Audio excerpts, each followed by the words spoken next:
نحمد اللہ تعالی ونصلی ونسلم علی رسولہ المجتبی وعلی آلہ وصحبہ وبارک وسلم دائما ابدا اما بعد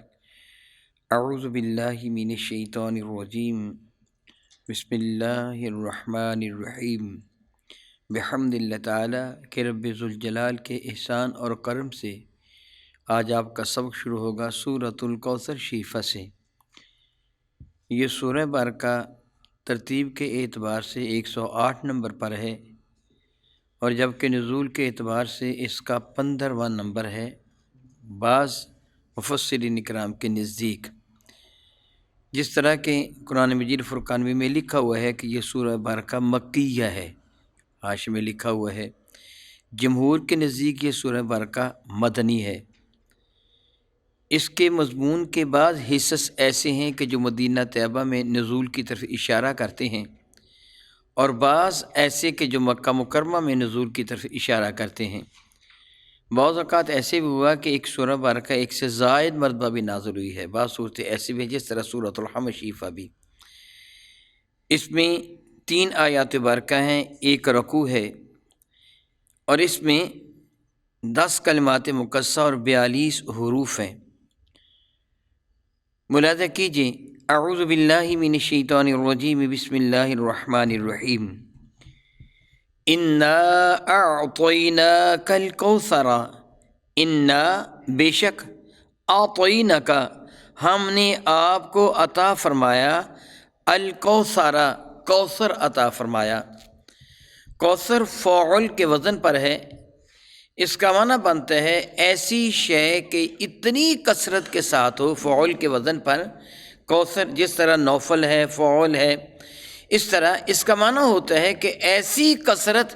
کہ جس کی انتہا انسانی بس سے باہر ہو۔ اللہ تعالیٰ کی حدود نہیں ہے نا کہ اللہ تعالیٰ کے لیے کہے کہ اللہ کے لیے بے انتہا ہے، ہر چیز اللہ تعالیٰ جل وعلا کے احاطہ علم میں ہے، نہیں ایسی کثرت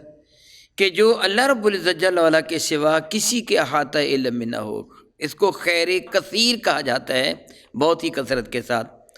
کوثر رب کائنات جل وعلا نے جنت کی ایک نہر کا بھی نام رکھا ہوا ہے جس کو حوض کوثر کہتے ہیں، اور یہ متعدد صحابہ کرام سے یہ حدیث مبارکہ مروی ہے، 50 سے زیادہ صحابہ کرام سے یہ حدیث مبارکہ، یہ کوثر پر حدیث مبارکہ مروی ہے، جو اللہ تعالیٰ جل وعلا نے جنت میں جو حوض بنایا، نہر بنائی ہے، جس کو حوض کوثر کہتے ہیں یا نہر کوثر کہتے ہیں۔ اس نہر کو اللہ تعالیٰ جل وعلا نے کوثر فرمایا۔ اگر یہی معنی لیا جائے جو میں پہلے عرض کر چکا ہوں، پھر معنی ہوگا کہ ایسی نہر ہے جس میں خیر کثیر ہے۔ میرے اور آپ کے کریم آقا تاجدار بجم شفیع معظم رحمت عالم صلی اللہ علیہ وسلم نے شب معراج جب جنت کی سیر فرمائی تھی تو حضور نے حوض کوثر کو بھی دیکھا تھا، دیکھا ہی نہیں تھا بلکہ اس کا پانی بھی نوش جاں فرمایا تھا۔ میرے اور آپ کے کریم آقا رسول اللہ نے یہ بھی فرمایا تھا کہ وہ برف سے زیادہ ٹھنڈک والا، یہ نہیں کہ حد سے زیادہ ٹھنڈا، مراد یہ ہے کہ نہایت ہی ٹھنڈا، شہد سے شیریں یہ نہایت ہی شیریں، دودھ سے سفید یہ نہایت ہی سفید، اور اتنا لذیذ کہ دنیا کے کسی بھی پانی کو اس کی مثال نہیں کہا جا سکتا، کیونکہ خیر کثیر اس حوض میں بھی۔ اس لیے میرے نبی کو اللہ تعالیٰ نے وہ حوض کوثر عطا فرمایا جس کے کناروں پر روایت میں ہے کہ اتنے کاسے ہیں، پیالے ہیں کہ ان کی تعداد ستاروں کی تعداد کی طرح ہے، یعنی ان گنت، جس کو انسان نہیں گن سکتا۔ اللہ تعالیٰ کی حضور تجھ پتہ ہے، اللہ تعالیٰ نے ہی تو کو تخلیق فرمایا کہ کیا ہے، کتنے ہیں، اس کو گنا نہیں جا سکتا۔ اس کے سوا میرے کریم آقا تاجدار بجم شفیع معظم رحمت کون و مکان کو اللہ تعالیٰ نے جو فضائل عطا فرمائے ہیں کہ تمام مخلوق پر میرے کریم آقا کو اللہ تعالیٰ نے اعلیٰ بنا دیا، حسن ظاہر بھی دیا، حسن باطن بھی دیا، عالی نسب بھی دیا، نبوت و رسالت بھی عطا فرمائی، کتاب و حکمت بھی عطا فرمائی، علم و شفاعت بھی عطا فرمائی، حوض کوثر کیا مقام محمود بھی عطا فرمایا، میرے آقا کے دین کو سب دینوں پر غالب بھی بنایا، میرے کریم آقا کے سر پر مقام محمود پہ تاج شفاعت بھی رکھا۔ یعنی وہ فضائل، وہ محامد کہ جس کا احاطہ انسانی عقل، فہم، شعور سے باہر ہے۔ ممکن نہیں ہے کہ اس کا احاطہ کیا جا سکے۔ رب کائنات وہ ساری کی ساری بھلائیاں میرے نبی کو عطا فرما دیں۔ دوسری جگہ میرا اللہ میرے کریم آقا رسول عربی شفیع معظم رحمت عالم کو ارشاد فرماتے ہیں، الیوم اکملت لکم دینکم، اے محبوب مکرم آج میں نے تم پر اپنا دین مکمل کر دیا ہے، وَأَتْمَمْتُ عَلَيْكُمْ نِعْمَتِي، وَأَتْمَمْتُ اور میں نے تمام کر دی ہیں، علیکم تم پر، نعمتی جو میری نعمتیں تھیں۔ تو اللہ کی نعمتیں کتنی ہیں؟ وَإِن تَعُدُّوا نِعْمَتَ اللَّهِ لَا تُحْصُوهَا، اگر تم اپنے رب کی نعمتوں کو گنتی کرنا چاہو تو ممکن نہیں ہے کہ تم اپنے رب کی نعمتوں کو گن سکو، اتنی ہے، یعنی انسان کے احاطہ فہم و شعور سے ماورا۔ جس طرح میں عموماً ایک جملہ کہا کرتا ہوں کہ کوئی آدمی یہ کہہ دے میں آسمان کے ستارے گن سکتا ہوں، کوئی کہہ دے میں زمین کے ذرات گن سکتا ہوں، کوئی کہہ دے کہ دنیا بھر کے سمندروں کے پانیوں کے قطرات گن سکتا ہوں، آپ اسے جھوٹا کہہ سکتے ہیں، کوئی بندہ جھوٹا ہے، کافر نہیں کہہ سکتے، اس سے جھوٹ بول ہے، کفر نہیں کیا۔ لیکن جو یہ دعویٰ کرے میں رب کی نعمتیں گن سکتا ہوں، جھوٹا ہی نہیں کافر ہو جائے گا، کیونکہ اللہ فرماتا ہے تم نہیں گن سکتے، وہ کہے میں گن سکتا ہوں، وہ نص قطعی کا انکار کرتا ہے۔ تو اللہ کی اتنی نعمتیں ہیں، اتنی نعمتیں ہیں، ستاروں کو گنا جا سکتا ہے، زمین کے ذرات کو گنا جا سکتا ہے، پانی کے قطرات کو گنا جا سکتا ہے، لیکن اللہ کی نعمتوں کو نہیں گنا جا سکتا۔ میرا اللہ فرماتا محبوب ساری نعمت میں نے تجھے مصطفیٰ کو عطا فرما دی۔ اب باقی کیا رہ گیا؟ رب کائنات جل وعلا نے میرے اور آپ کے کریم آقا رسول عربی پہ یہ سورہ مبارکہ نازل فرمائی۔ مفسرین اکرام فرماتے ہیں کہ حضور سید عالم صلی اللہ علیہ وسلم کو رب کائنات نے 3 شہزادے نبی زادے عطا فرمائے تھے، 2 مکہ مکرمہ میں اور 1 مدینہ طیبہ میں۔ مکہ مکرمہ میں رب کائنات نے میرے کریم آقا رسول عربی کو جو شہزادے عطا فرمائے تھے، نبی زادے عطا فرمائے تھے، ان میں ایک حضرت سیدنا قاسم رضی اللہ تعالی عنہ، جن کی وجہ سے میرے اور آپ کے آقا رسول عربی کی کنیت ابو القاسم ہے، اور دوسرے شہزادے نبی زادے حضرت سیدنا عبداللہ، ان کا نام میرے کریم آقا نے رکھا تھا، اپنے والد ذی وقار کے اسم گرامی پہ ان کا نام بھی عبداللہ رکھا تھا، طیب و طاہر ان کے القاب مقدس سے۔ یہ دونوں شہزادے مکہ مکرمہ میں سیدہ زاہدہ طیبہ طاہرہ ہماری ماں ام المومنین سیدہ خدیجہ کبریٰ رضی اللہ تعالیٰ کے شکم انور سے رب کائنات میرے کریم کو عطا فرمائے تھے، مگر یہ دونوں شہزادے بچپنے میں رب کریم نے واپس لے لیے۔ جب یہ شہزادے واپس اللہ تعالیٰ نے لے لیے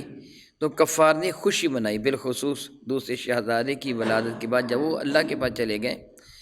ابو لہب چچا تھا، حق تو یہ تھا نا کہ پورے قبیلے میں غم ہوتا کہ ایک بیٹا پیدا ہوا تو وہ جاتا رہا، مگر اس خبیث سے کفار کو خوشخبری سنائی تھی، تمہیں مبارک ہو، حضور کا نام لے کے لگا، اس کا بچہ جو ہے وہ بھی دنیا سے جاتا رہا، اب کوئی بھی اس کا بیٹا نہیں ہے، اس لیے اب اس کا چرچا اس وقت تک ہے جب تک وہ زندہ ہے، معاذ اللہ اس کی موت کے ساتھ ہی اس کا یہ سارا پروگرام ٹپ کے رہ جائے گا، اس کا کوئی جانشین نہیں ہے، کوئی اس کا بیٹا نہیں ہے، اس کی نسل آگے نہیں چلے گی۔ ابتر کا معنی ہوتا ہے دم کٹا، جس کو ہم پنجابی میں اونترا نکھتا کہتے ہیں، جس کی نسل باقی نہ رہے۔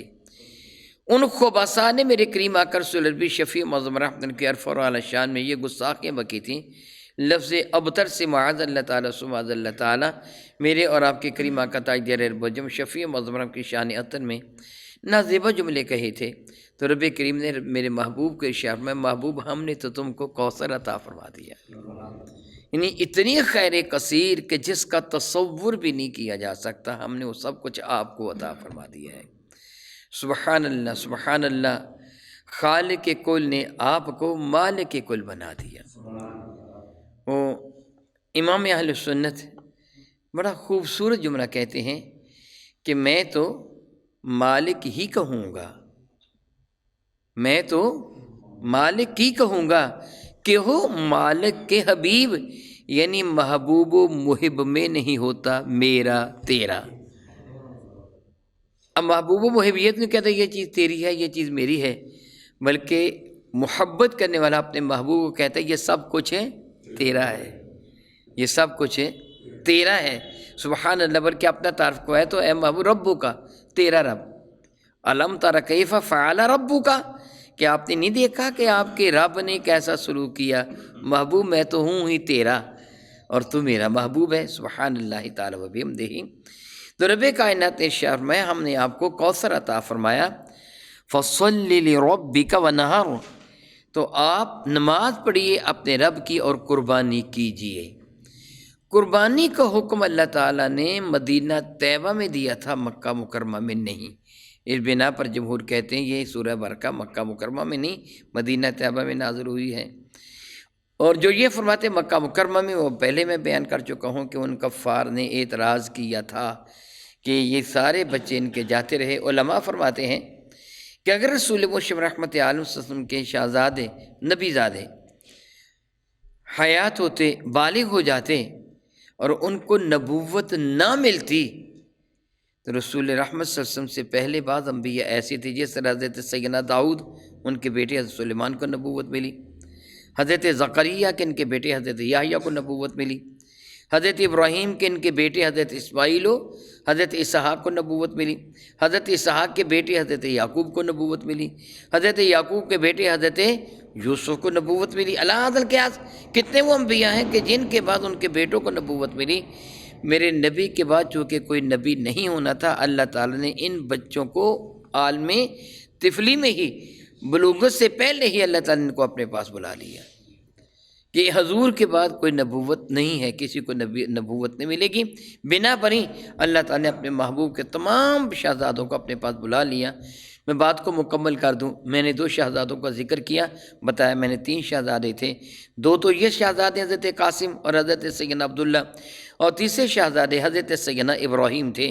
یہ میرے کریم آقا نے اپنے جد محترم حضرت سیدنا ابراہیم علیہ نبی علیہ السلام کے اسم گرامی پر ان کا نام رکھا تھا ابراہیم۔ اور یہ حضرت سیدنا ماریہ قبطیہ رضی اللہ تعالی عنہ ہماری ماں ہیں، ان کے شکم انور سے تھے، جو مدینہ طیبہ میں اللہ تعالیٰ کو پیارے ہو گئے، اور حضور علیہ السلام کے گویا تینوں شہزادے نبی زادے بچپنے میں ہی اللہ تعالیٰ نے ان کو اپنے پاس بلا لیا۔ رب ذوالجلال فرماتا ہے فَصَلِّ لِرَبِّكَ وَانْحَرْ، اور صلاۃ ادا کیجیے اپنے رب کی، وَانْحَرْ، اور قربانی دیجیے۔ بعد نے یہ بھی یہاں ترجمہ کیا نہر سے مراد چونکہ حلق ہوتا ہے، یعنی اپنا ہاتھ سینے پہ رکھیے۔ وہ لوگ جو سینے پہ ہاتھ باندھتے ہیں وہ اس آیا بارکہ کو بطور دلیل پیش کرتے ہیں کہ اللہ نے فرمایا نماز ادا کیجیے اور ہاتھ اپنے سینے پہ باندھیے۔ اگر یہ ہو پھر تو یہ فرض ہے نا، حالانکہ ہاتھوں کا باندھنا سب کے نزدیک بالاتفاق سنت ہے، خواہ وہ سینے پہ باندھے خواہ وہ ناف پہ باندھے۔ اسی لیے امام مالک کھلے ہاتھ چھوڑ کر نماز پڑھتے کہ یہ بھی ثابت ہے، یہ عمل فرض نہیں بلکہ سنت ہے۔ نبی کریم ارشاد فرماتے ہیں ان شانئک هو الابتر، ان شانئک، بے شک جو آپ کا دشمن ہے۔ اللہ اکبر اللہ اکبر اللہ اکبر۔ اللہ تعالیٰ نے یہ نہیں کہا وہ کافر جنہوں نے بکواس بکی ہے، ان شانئک، محبوب قیامت تک جو تیرا دشمن ہے، وہ الابتر، وہ خیر سے محروم، وہ ابتر ہے، وہ بدبخت ہے، دم کٹا ہے۔ محبوب تمہاری شان تو بڑی اعلیٰ ہے۔ اللہ اکبر اللہ اکبر اللہ اکبر اللہ اکبر۔ کیا پتہ چلا؟ میرے نبی کی شان میں گستاخی کرنے والے، میرے نبی کی شان میں نازیبا جملہ کہنے والے کو جواب میرا اللہ دیتا ہے، اور یہ اللہ جل وعلا کی جانب سے معاذ اللہ معاذ اللہ معاذ اللہ، گالی نہیں ہے۔ میں اس کو گالی نہیں کہہ سکتا، گناہ ہو جائے گا گالی کہیں گے تو نہیں، یہ خبر ہے اللہ نے دی ہے کہ محبوب میں اللہ اعلان کرتا ہوں کہ جو تیرے ساتھ دشمنی رکھے گا اس کو میں بے برکتہ کر دوں گا، اس کے پاس خیر نام کی کوئی شے نہ ہوگی۔ اب ذرا دیکھیے، میرے اور آپ کے کریم آقا رسول عربی کے لیے انہوں نے ابتر کا لفظ استعمال کیا تھا۔ میں نے ابھی تھوڑی دیر پہلے آپ کو بتایا ابتر کون ہوتا ہے؟ جس کی نسل باقی نہ ہو۔ دم کٹا تو آپ ترجمہ کر سکتے ہیں نا، دم سے مراد نسل ہی ہوا کرتے ہیں، کہ ابتر وہ ہوتا ہے جس کی نسل باقی نہ ہو۔ میں یہ تو نہیں کہہ سکتا کہ ابو جہل کی نسل نہیں ہے، ابو لہب کی نسل نہیں ہے، امیہ بن خلف کی نسل نہیں ہے، عاص بن وائل کی، عتبہ عتیبہ شیبہ کی نسل نہیں ہے۔ نسل ان کی ہوگی، میں نہیں کہتا کہ کسی کافر کی نسل باقی نہیں بچی، اللہ تعالیٰ بے نیاز ہے، وہ چاہے تو یقین نسل ان کی ہوگی، مگر کوئی جرت کر سکتا ہے کہتے میں ابو جہل کی نسل سے ہوں؟ بلکہ میدان کربلا میں حضرت سیدنا امام علی اوس سیدنا امام زین العابدین رضی اللہ تعالیٰ عنہ، اور بعض کے سیدنا امام محمد باقر، سیدنا امام زین العابدین باقی بچے تھے، ان کے بیٹے تھے امام محمد باقر رضی اللہ تعالیٰ عنہما، اللہ تعالیٰ ان دونوں پہ راضی ہوا ہے۔ خلاق کائنات جل وعلا کی نسل پاک ان سے اتنی چلی کہ آج آپ کو کریا کریا، بستی بستی، نگر نگر، گلی گلی سید نظر آتے ہیں، لیکن کوئی کہتا ہے کہ میں یزید کی نسل سے ہوں، کوئی کہتا ہے کہ میں شمر کی نسل سے ہوں، ان کا نام بھی گالی بن گیا، حالانکہ یزید کا لفظی معنی گالی نہیں ہے، شمر کا لفظی معنی برا نہیں ہے، لیکن اب ان کے نام ہی گالی بن گئے۔ یزید معلوم نہیں کتنے صحابہ کا نام ہے، ایک دو نہیں، بہت سارے صحابہ کا نام یزید ہے، لیکن آج کوئی شخص اپنے بیٹے کا نام یزید رکھنے کے لیے تیار نہیں ہے، شمر رکھنے کے لیے تیار نہیں ہے۔ پتہ چلا جو نبی کا مخالف ہوتا ہے رب کریم اس کا نام و نشان ہی مٹا کے رکھ دیتا ہے، اس کی نسل میں برکت ہی باقی نہیں رہتی۔ تو لوگوں کا عالم کیا ہے، سید تو سید رہے، لوگ جعلی سید بننے کی کوشش کرتے ہیں، ہے نا ایسے کتنے وہ جعلی ہیں جو کہہ رہے ہم سید ہیں، گویا سید ہونا باعث عزت بن گیا،